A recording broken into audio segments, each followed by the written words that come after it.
My name is JD Bradley, and I've had a hell of a life that's given me a unique perspective and crazy stories that I share here. I believe at this point I've pretty much established that I've had a life of significant violence. All those days are behind me. That being said, it's kind of nice to have that as an option because it's kind of a superpower when you see somebody fucking up or being a bully or something, and you can intervene and stop that situation, and it's rewarding. But every now and then, it goes sideways. Every now and then, you make a bad decision. Or maybe you didn't even make a bad decision, but the results that happened afterwards were definitely not what you wanted. I'm going to give you two examples of those from my own life. I lived in Walla Walla, Washington. It was a trashy little prison town. Now it's a yuppie destination.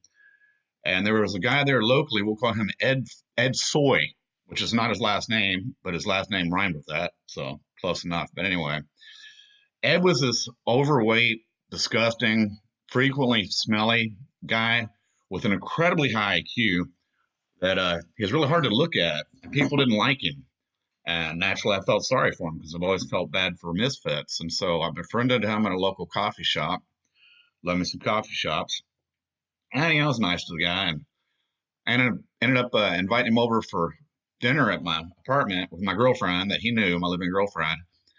And so he came over, and I guess he didn't have a lot of experience socializing or going to people's places. So he came over and he gravitated towards my bookcase, which, I always like actually, because I'm like, wow, this is a cool person wants to check out my books.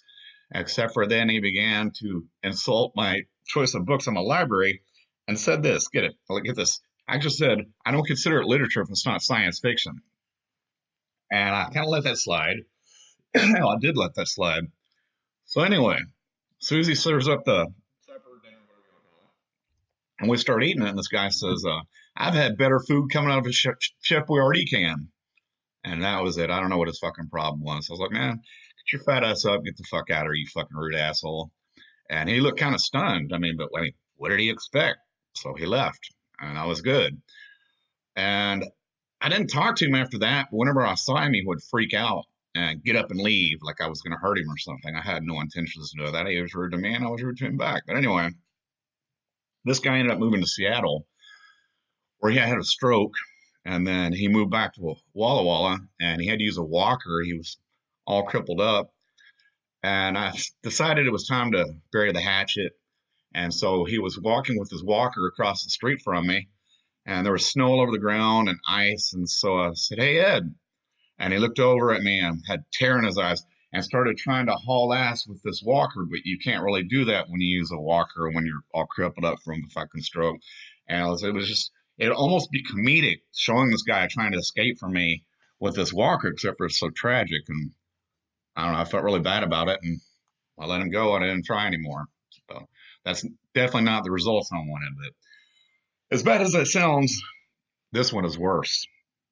I had moved to Corpus, where I am now, and I was unemployed. I'd been roughnecking, and I got laid off, and I was getting unemployment, and I was drinking way too heavily. There's been times in my life when I've done that.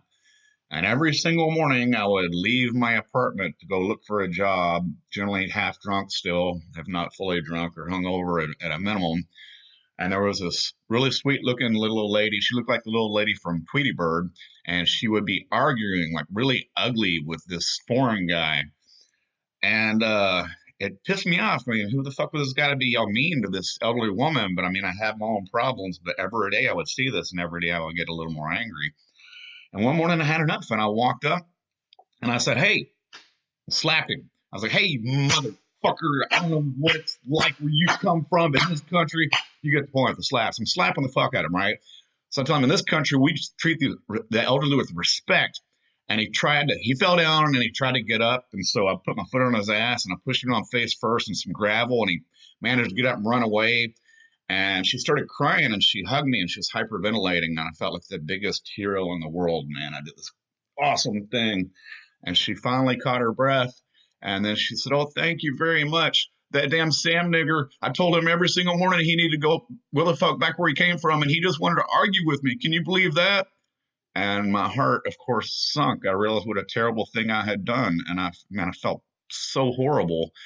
I mean, I couldn't tell her anything. She was like 100 years old, or seemed like it. She's really elderly. So I left and went and looked for a job. And the next day I saw this guy and I said, "Hey, man." And his eyes got wide and he started walking kind of fast and looking back at me. So I was like, "No, hang on, man." So I'm walking fast. And he looks, he says, "I'm walking faster." And he takes off running.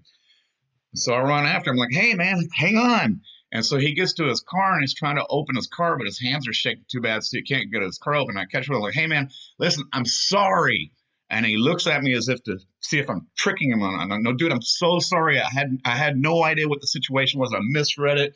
I owe you such an apology. I feel so bad. Can I please take you out to breakfast or something at a minimum to make up for this?" And he says, "I tried to tell you, but you just kept hitting me and hitting me. I tried to tell you, you hit me and hit me and hit me."